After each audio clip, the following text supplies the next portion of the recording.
Pogledajte one koji su u braku. Svi oni koji su u brak stupili bez blagoslova roditelja ili su bili prinuđeni na brak, takvi nemaju mira i uzaludna im je njihova ljubav. Vidite kolika je vlast i telesnih i duhovnih roditelja. Mnogo puta sam čuo da telesni i duhovni roditelji govore upravo ono što se sa decom zbiva.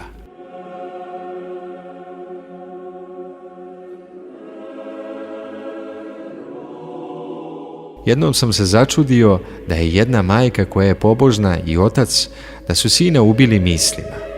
Taj njihov jedinac sin, dete pobožno iz mladosti vaspitano u tom duhu, bio je prosto kao anđeo. Imao je neverovatnu dobrotu koja se ni zamisliti ne može. Jednom prilikom došla mu je jedna devojka iz njihovog mesta da ga zamoli za pomoć.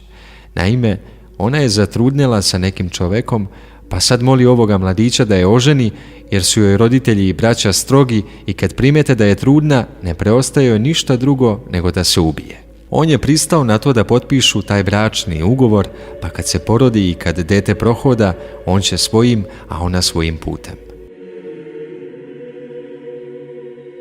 Kako je to bilo malo mesto, sve se brzo pročulo, a majka njegova ovo nije mogla da podnese. Dok je otac govorio da je to sinovljev život, a ne njen, ali ona to nije htjela ni da čuje. Ma ne želim živog da ga vidim, znala je govoriti.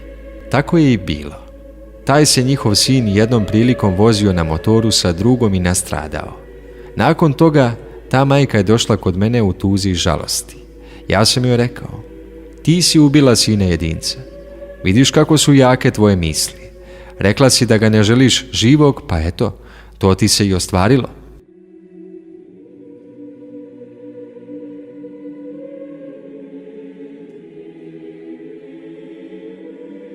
Često puta ni roditelji ne znaju, ali za nas, njihovu decu, oni su u pravu i moramo ih apsolutno slušati, pa će onda biti blagoslov na nama.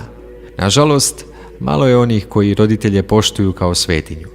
Ja sam mnogo stradao jer sam često osuđivao svoga oca, misleći da malo vremena provodi sa svojom decom. Te su moje misli isplanirale moj život i zbog njih sam mnogo stradao. Za vreme okupacije 2 puta sam osuđivan na smrt.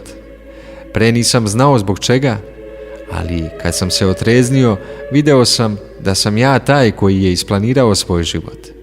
Isto tako, očigledno je da se onima koji nose neiskazanu ljubav otvaraju svaka vrata. I tamo na ratištima, gdje nema života, i tamo Gospod čudnim načinom čuva one koji imaju ljubav za roditelje, kako telesne, tako i duhovne.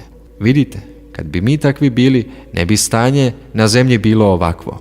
Sad moramo da se molimo, svi da se molimo i da će Gospod snage i pomoći.